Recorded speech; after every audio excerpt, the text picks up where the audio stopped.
Welcome back, trainers, and in this video we're going to be going over one of the Ultra unlocks, which is going to be bringing in a new Pokemon, and that is going to be Aegislash. We have been anticipating this one for a long time, and it is looking like it is going to be a very interesting one as well. We're still waiting on Mimikyu.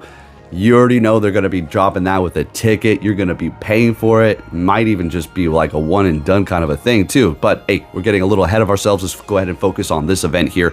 So the Ultra Unlock Steel and Scales is going to be going down July 22nd at 10 a.m. until Sunday, July 27th at 8 p.m. local time. And this is crazy. They're handing out the Stardust like candy nowadays. I love it. I love to see it. So you're going to be seeing times 4 XP for catching Pokemon and times 4 Stardust for catching Pokemon. That is incredible. As well as an increased chance to encounter Shiny Bagon or Beldum, and an increased chance to encounter Shiny Unknown U in the raids. If that's your jam, hit it up. Personally, don't care about the unknowns. I think they're... Yeah, anyways. Let's move it on here. So let's take a look at Aegislash here. So we have Hone Edge, Double Blade, Aegislash Shield form, as well as Aegislash Blade form. So what's going on here with the Aegislash Shield and Blade? Essentially, the Shield is going to have massive defense with low attack, while the Blade is going to have massive attack with lower defense. As quite literally, the defense and the attack are just being swapped between the two forms here. So pretty interesting stuff. That's going to cost you 25 candies and then 100 candies to evolve it all the way up. So pretty standard stuff here. Nothing too crazy or out of the blue. So pretty freaking amazing. How are you going to be able to get this thing? Let's go ahead and see here. During the event, Hone Edge will be appearing more frequently in Go Battle League reward tracks for rank 6 and up. All right.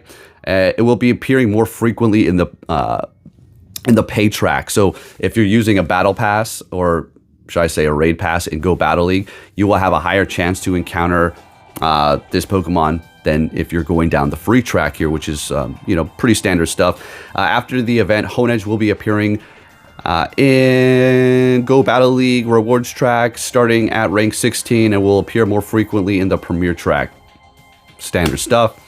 So it is a battle Pokemon, and this is hence why they're actually trying to make you go into Go Battle League to earn it that way. So if you don't like Go Battle League, oh well, you're going to have to do it anyways to get it. But not too, have to worry about it, okay? It's not going to be too crazy. I think you're going to be able to get it other places. Go ahead and see here. The following Pokemon will be appearing in the wild also.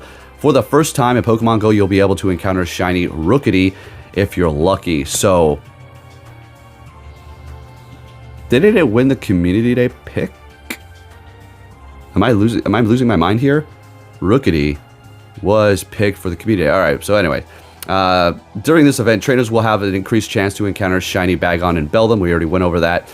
In the 1-star raids, you're going to have the Unknown U, which has the increased chance to be shiny.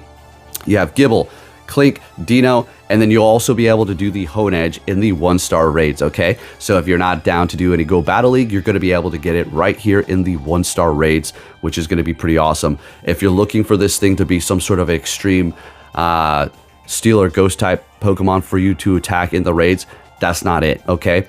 But what you can use it for if you're not into Go Battle League is to go up against Grunt's Rocket Leader's Giovanni, okay? So you do have that going on for you. So let's go ahead and move it on here. Appearing in the 3-star raids, you're going to have Skarmory, Bisharp, Dragalge, as well as Turtonator. Okay. And then, yeah, you're going to have Rookidee being shiny here. It won the Community Day thing, so we're going to be seeing that in a Community Day in the future, right? Right. Okay. So keep that in mind as well. They're releasing it shiny before the Community Day, so don't really lose your mind if you don't get one of these Rookidee shiny, because you're going to be getting a Community Day very soon anyways for it, so it doesn't really matter. Moving it on here. Yeah, pretty much an increased chance to encounter Bagon and then Beldum. We already went over that, as well as the Unknown U in the raid, so if that's your jam, go ahead and hit it up. Both Bagon as well as Beldum, all the way up until their fully evolved forms, look fantastic as their shinies. Probably some of the coolest shinies in the game, or at least top tier S, right? All right, now let's go ahead. I think this is a video here. I'll go ahead and throw it up. So we're going to go ahead and skip the first stage. We're going to go right into the Double Blade. Let's go ahead and look at the stats here. It's going to have a combat power of 2661, which is pretty good. I mean, you could use it for the Ultra League. Attack 188, defense 206, and then attack or HP is like 100 and something there. All right, looking at the attacks here, we do have Fury Cutter and Psycho Cut for the quick moves. Charge moves are going to be Iron Head and Gyro Ball. All this is subject to change, but it does only have 2 charge attacks, so you don't really have an option there. It's all steel.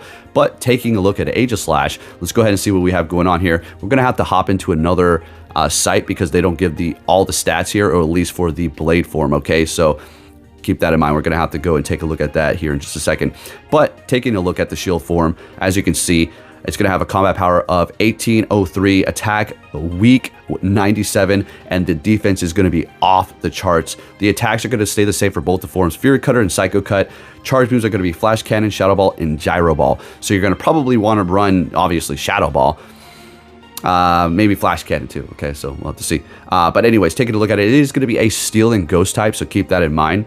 And of course, the shield form is going to have massive defense. These are not going to be the actual stats that are in Pokemon Go. It's just kind of giving you an understanding as to how it works.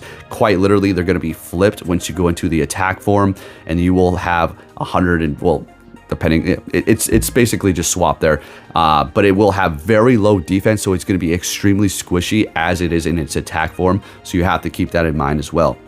So I'm extremely excited about this. This is awesome. We've all been waiting for Aegislash, and we're finally getting it here. Now, I need to kind of, let's see, how is this going to work? I'm wondering if we're going to be able to, because I was thinking it was going to be like more P.E.K.K.A, where you're going to be able to change form in mid-battle, but it doesn't seem like that's the case.